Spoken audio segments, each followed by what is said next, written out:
these questions that you have inside, deep down, is going to be answered in this session.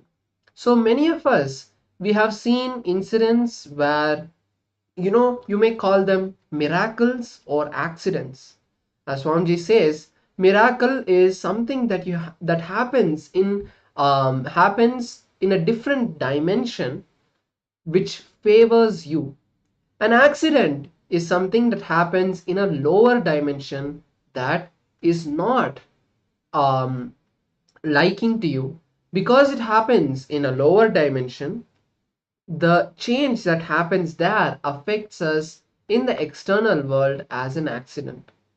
So, the Upanishads is the source book from where we can learn about reality and how to see reality. Whatever we are seeing today is just a perception of that reality. Because, for example, even a small incident in our life where, for example, our mother did not allow us to play in the rain when we were young, to us, the perception was that, okay, my mother is not letting me be happy. She doesn't like me to be happy. She doesn't like me. She is a demon, whatever you may have thought at that moment. And your mother at that moment would have thought, oh, my son, he's going to get wet in the rain. He's going to get sick. He will not feel fine. I need to take care of him. Her perception of the incident. But actually, if you see in the reality, there is rain, you are playing in that. It is nature. You are just connecting with nature, and there is no sort of connection between the rain and you getting sick. It is a psychological conditioning that has been put on us. So, this is one example of how we can see reality, how we see only the perception of the reality. So let us now understand these truths in deeper details, where Swamiji himself is going to be teaching us various powerful cognitions in this session. So I request all the participants to be in the space of listening as we now enter this first session and understand what is reality. So, as we begin, so let's question, what is reality? Is reality really real? In Upanishads, it is said, when even the mind stands outside the door and only hears the faint echo, that is the zone of reality. So, mind can never know the reality. Therefore, reality can never be measured in words. So, such is the reality. In fact, in Zen state, anything which is the truth or reality cannot be expressed in words. Anything that can be expressed in words can never be the truth or reality in total. It can just be like a finger pointing to the moon, and the finger can never ever be equal to the moon. Now, What you know as reality is nothing but the perversion of your fantasy. What you know as fantasy is nothing but the perversion of your reality. When you go beyond what you know as reality and fantasy, you see in reality, which is in reality. Meaning that when you go beyond your fantasies and your imaginations, your perceptions of life, at that time you see what is reality. so now you are not the eyes. So you are the eyes are just an instrument. Many times you can see. Your eyes may be open, but you are not seeing, not registering the scene you are seeing. So this happens many times in our lives when our eyes are open, but we are not capturing, not registering the scene which we are seeing. Just remember, you are seeing through eyes. If you look through the eyes, suddenly you will see you are witnessing everything. You are not just the two holes through which is called the eyes. You are only seeing through the two holes which is called eyes. So there's a beautiful story in the life of a enlightened master who was just 12 years old. His name was Ashtavakra.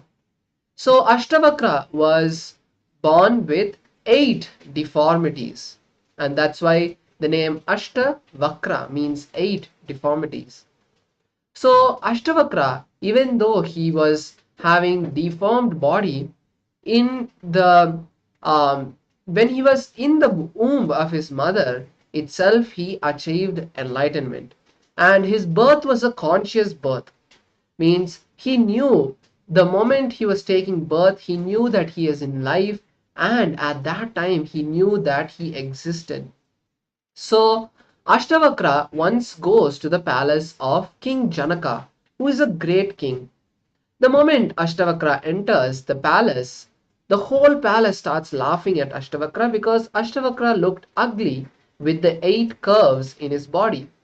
All the ministers, all the people, including Janaka, started laughing, but Ashtavakra did not get hurt. Actually, Ashtavakra had gone to King Janaka's court to challenge one of the scholars in a debate. So Ashtavakra went there. He was just 12 years old. He had 8 deformities. He looked ugly. And the moment he went there to challenge the scholar, at that time, the whole court started laughing at Ashtavakra. So if we get hurt, we are defeated. At any point, if we are hurt, we are defeated because we become angry. When we become angry, we lose our memory, we lose the perception of sense and reality. But Ashtavakra was not hurt. He was not disturbed, he was just completely relaxed. He says to King Janaka, "Oh Janaka, I thought you were a great rishi, a sage, but I thought you were an enlightened person, but you have neither yogis around you nor enlightened people around you. You only have cobblers in your court. You only have shoemakers in your court." So Ashtavakra boldly says you have only shoemakers in your court to the king of an entire nation. We need to understand this statement. It is a beautiful statement. Straight away, very boldly, a 12-year-old handicapped boy talking like this to the king of a country. It can come only from the space of spontaneity. Ashtavakra is entering into the court and is getting laughed at. If we were in Ashtavakra's place, we would have immediately become angry, our ego would have been hurt, and we would have run away. So, next, either we would have shouted at the people who laughed at us, or we would have left the place. But that would have been the end of it. But that was not the person of Ashtavakra. Ashtavakra could not be disrespected by anybody. He had great respect for himself. And he got this strength of respect for himself not because he was a great scholar, but because he knew what reality was. Nobody can give us suffering unless we give us silent permission to them. Unless we allow them silently, nobody can hurt us. Ashtavakra was such an intelligent being, such a beautiful being. He is not only allowing others to not hurt him or depress him, straight away he talks spontaneously and says, "You have only shoemakers in your court." Ashtavakra used the right words, cobbler, and this shocked Janaka. Ashtavakra explains that these people who are seeing me, all these learned people, have only seen my external skin. And cobblers make shoes with leather. So a cobbler will see your shoe and say, okay, the leather that is there used in his shoe is a high quality leather, so he is rich.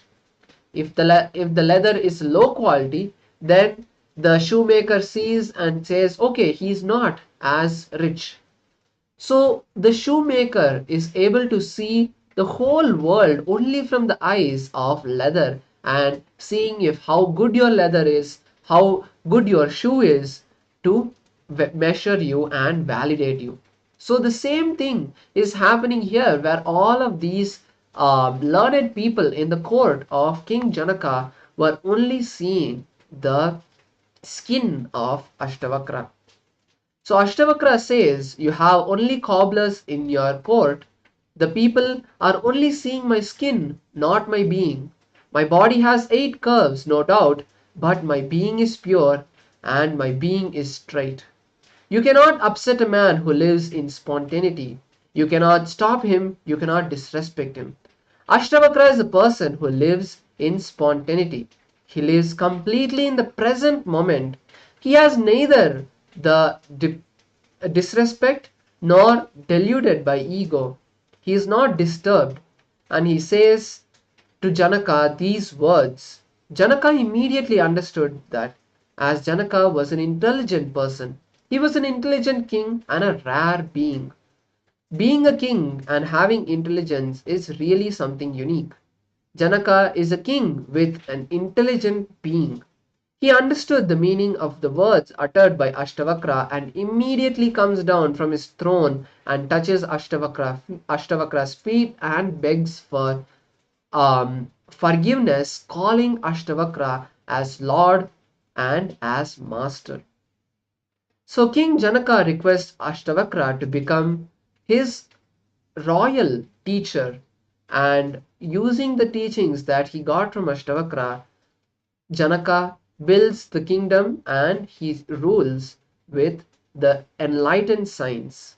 Only by the grace and compassion of an enlightened master of Ashtavakra, King Janaka could ultimately come out of his perception and see life in reality. Another story. One day, early morning, a Zen Buddhist master, who is actually an enlightened man, he woke up from the bed. He had thousands of disciples. So suddenly, early morning, as soon as he got up from the bed, he started weeping. He started crying aloud. And none of his disciples could understand what is actually happening. Why? Because he is an enlightened man. He used to wipe the tear of thousands of people, because suddenly, and now suddenly he is weeping, suddenly he is crying. So this was a very awkward situation for the disciples. And you do not know what the Zen masters do. They are very famous, as we all know around the world. Zen masters are very famous, popular for their mysterious ways of teaching, and not only mysterious, their untraditional way of teaching. Suddenly, so the master suddenly started crying. He started weeping and wailing, and but none of the disciples could understand what has actually happened. So one disciple, who is actually the chief disciple, he went near him and asked, "Master, why are you crying? Why are you weeping?" Then the Master said, "Yesterday night in my dreams, I saw that I have become a butterfly and I started flying in our garden." But the disciple could not understand. He said, "Why? It is just a dream. Why are you weeping and crying for that now? Just a dream, as if you are having as if you have become a butterfly. What is wrong in that? Nothing wrong. It is after all a dream. And because of that dream, why are you weeping or crying now?" The next statement you should understand. If you understand this one statement, you will understand the whole teaching, whole class, which you are going to see today. The master says, now the enlightened man, the Zen master says, "I do not know whether I have dreamt that I have become a butterfly, or that butterfly is dreaming that he has become a master and sitting in front of you."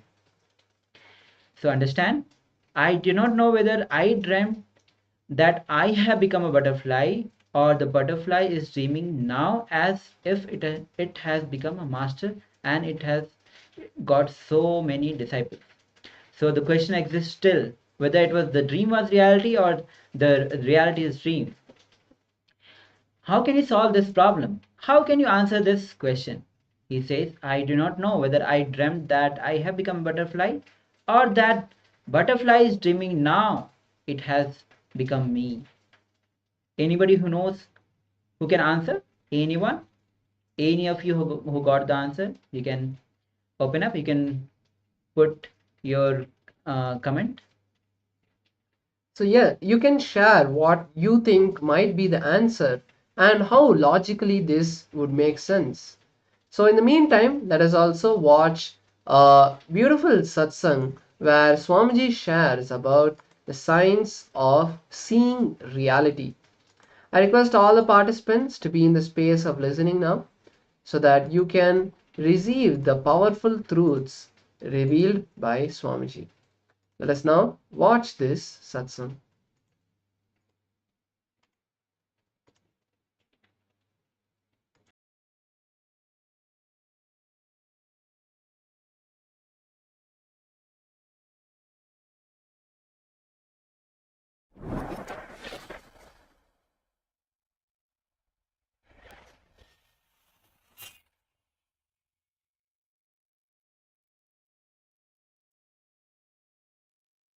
Your whole life is not actually known to you or available to you as you falsely imagine. Listen, if you are in certain space, mood is the fragrance of the space. If you are in love, you will have the friendly mood. If you are in peace, you will have bliss mood. Moods are the fragrance, flavor of space. Your ability to retain your space is only the time available to you as your life. For example, if I can retain my peaceful, joyful space and radiate the mood of ecstasy, bliss for next 2 days, then only the 2 days is the time I have as my life. So, I can only plan for the next 2 days, only that will be successful and strengthening my confidence about me. And after 2 days, then plan for the next 2 days. That is the way you consciously start building you. Your Chidabhasa, source space of consciousness, the time-space continuum gets built consciously only with space-based sankalpas. You can handle yourself peacefully, joyfully only for next 2 days, as on now, but you try to make the sankalpa for your whole life, Dumbo, lose it. Then you are naturally bound to fail and strengthen your self-doubt, self-hatred, self-denial. SDHD.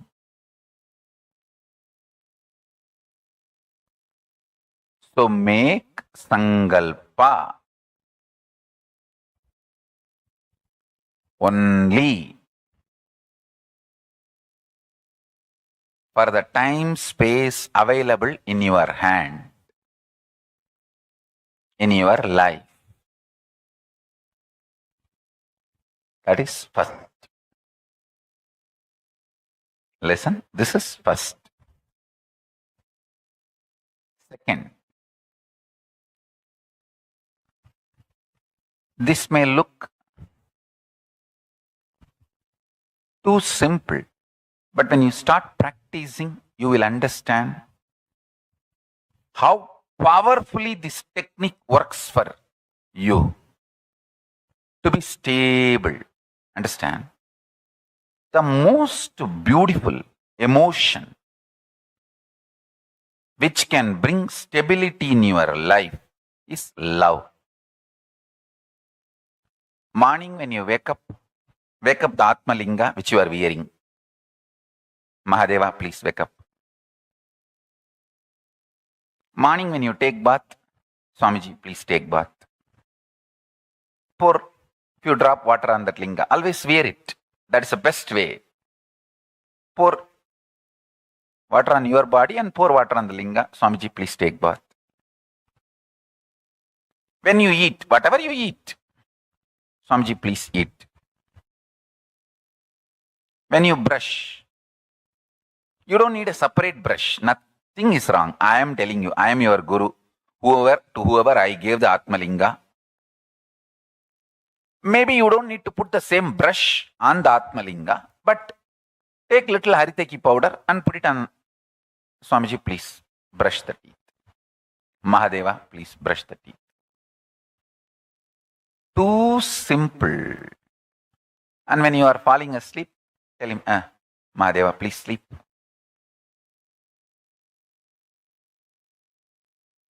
Love manifests that Chidabhasa, time-space continuum in you, sweetly and beautifully. You have a special feast, celebration, anything. Mahadeva, please eat. Show to him and then eat.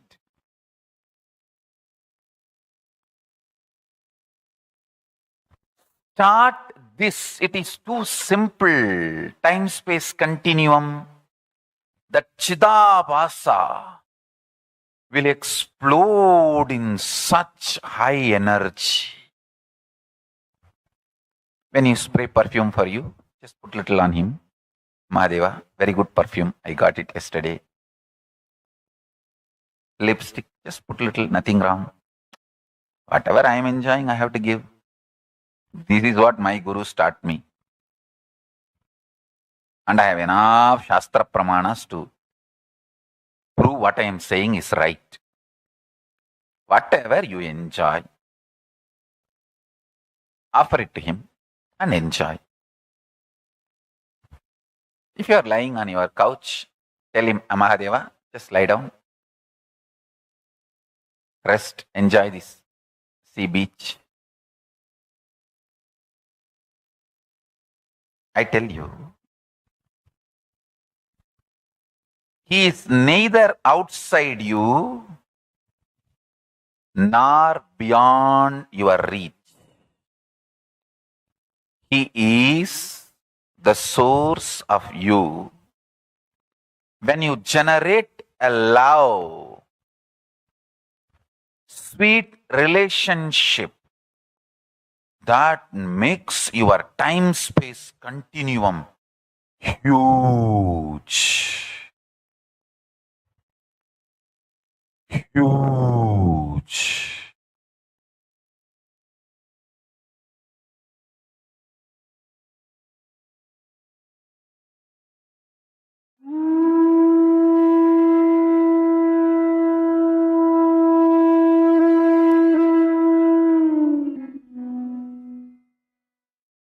You may put a question. No, Swamiji. Whenever we come back to this waking state, this world is same. I have same car, same house, same wife. It's not changing. But in the dream state, whenever I enter into the dream state, I have different car, different house, and different wife. Different wife. And dream state things are different. How can you say this and that are one and the same? You may ask. Please be very clear. The question may look logical, but it is not logical. You should understand one subtle truth. For example, sometimes you live 10 years of life in one night dream. Am I right? 10 years of life is lived in one night dream. In one night dream, you take birth, grow, and finish your education, do so many things.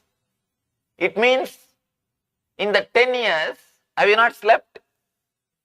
Inside the dream, you fall asleep and come back to same dream and play the game, and fall asleep, come back to same dream and play the game. Understand, it's very subtle but truth. If you give your attention, you can understand the truth. The very understanding of this truth will totally transform your inner space. See, in the one night, in just one night dreams, you live one full life, sometime 10 years or 20 years, even 30 years. In that 30 years, you have many times fallen into unconsciousness, sleep. Then you come back to the same dream and play with the dream, again fall asleep, come back to the same dream, play into the dream, again fall asleep. Be very clear how you live 30 years in one night dream. Same way you are living your 70 years in a one life dream.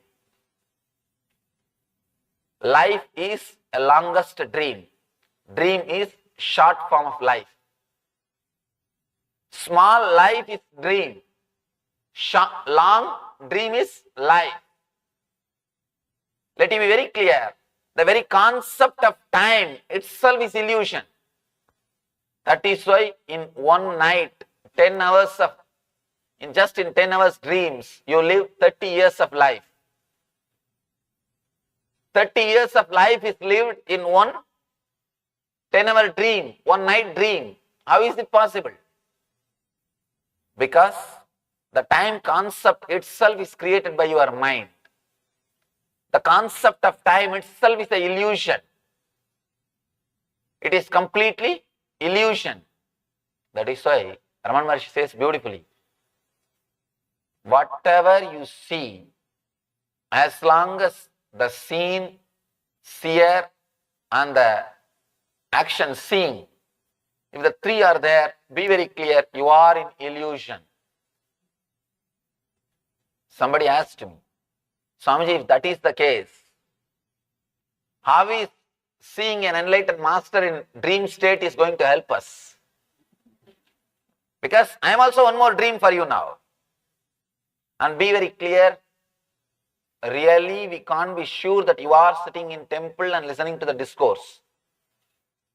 It can be dream. Suddenly you may wake up and understand you are lying in your bed and dreaming that you are sitting in a temple and listening to the discourse. You may think, no, I can pinch myself.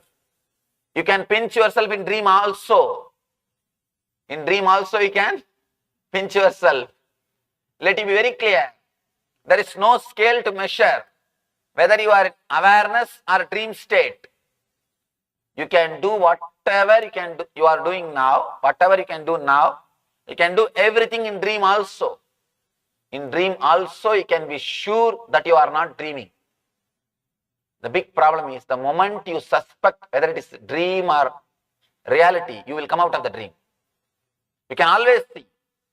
Whenever you seriously suspect what you are seeing, your awareness and attention will be turned towards the seer. Now, as long as you don't suspect the reality of what you are seeing, your awareness will never be turned towards the seer. The moment you suspect the truth or the reality of the scene, the moment you suspect, immediately your awareness will be turned towards the seer. You will be awakened.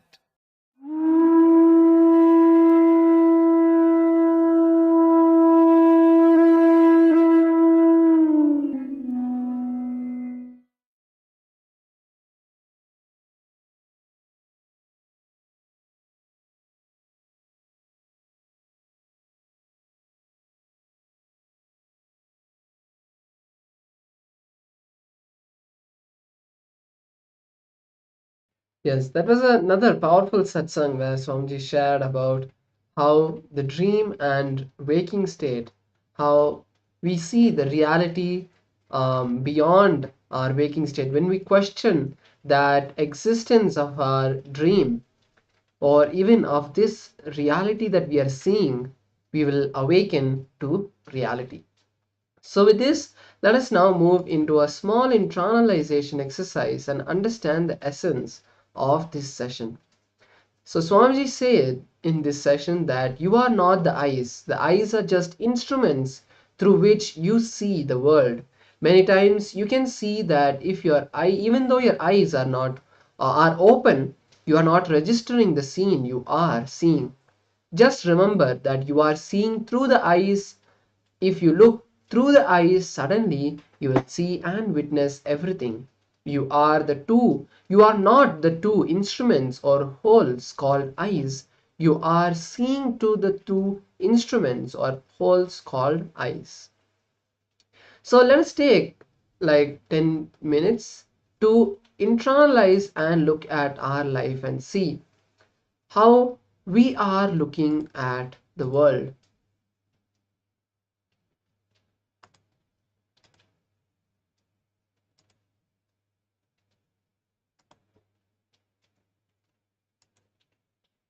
Now take a few minutes and pen down the powerful, at least 10 powerful cognitions you got from this session and see how you can apply this knowledge that you have learned from Swamiji in your life.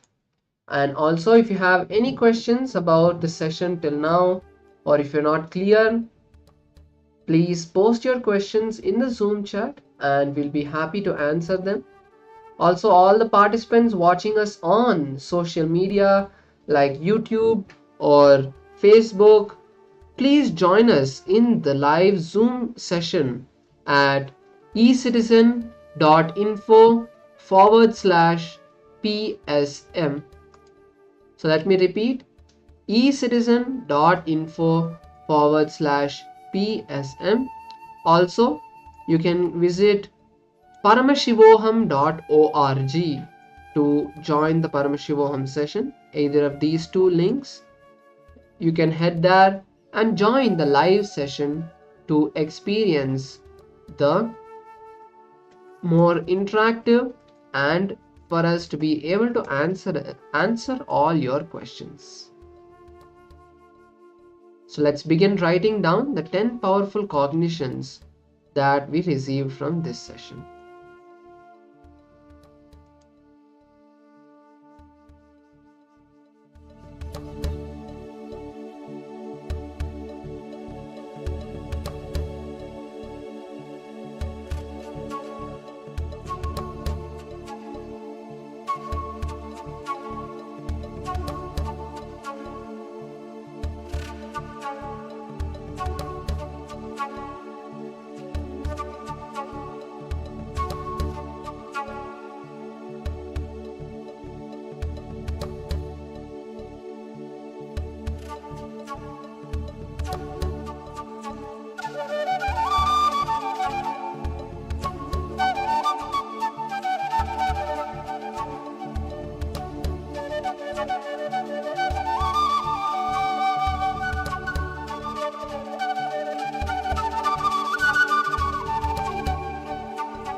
Yes.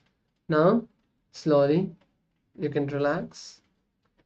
So now with this, we come to the end of this internalization exercise. So now we are going to be manifesting the powers of Paramashiva. So we are going to be manifesting the power of remote vision. So first let us look at the Shastra Pramana for the power of remote vision and then move into the power manifestation. So the Shastra Pramana for the power of remote vision is from the Vijnana Bhairava Tantra, where Paramashiva reveals the signs of how to manifest this power.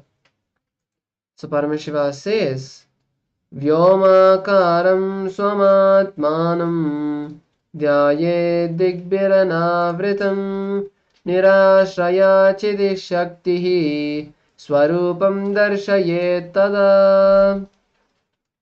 Paramashiva says, concentrate and cognize with restful awareness on oneself in the form of a vast etheric space or sky, Vyomakaram, which is limitless in any direction whatsoever. Thus, the Chidi Shakti, the power of consciousness freed from all support, reveals and manifests herself as the form of one's essential nature. So, Paramashiva, in this Shastra Pramana, he tells us how to manifest this power. Paramashiva says that first, visualize yourself as the vast etheric space and then connect with Paramashiva. Then you will be able to manifest the consciousness energy and know whatever you want. So, we are also going to be manifesting this power. So the first level of this power is where you are going to be scanning for objects that I will be holding. So I have an object with me that I want all the participants to see in your third eye.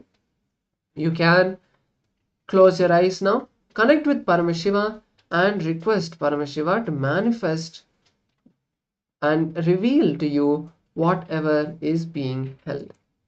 So now first close your eyes, start chanting the Mahavakya and request Paramashiva to reveal whatever I am holding. Please begin. Om Nityananda Paramashivoham Paramashivoham. Om Nityananda Paramashivoham. Om Nityananda Paramashivoham. Om Nityananda Paramashivoham. Nityananda Paramashivoham.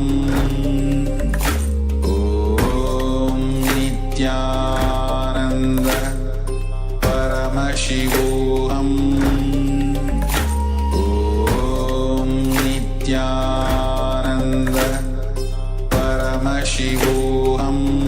Paramashivoham. Om Nityananda Paramashivoham.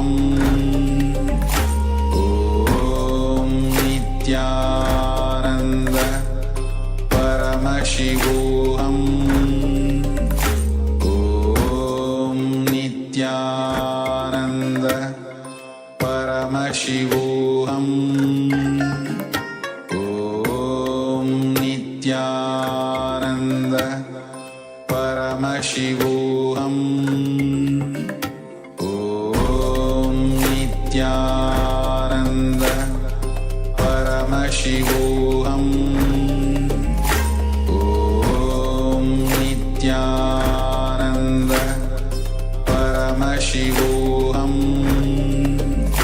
Om Nityananda Paramashivoham. Om Nityananda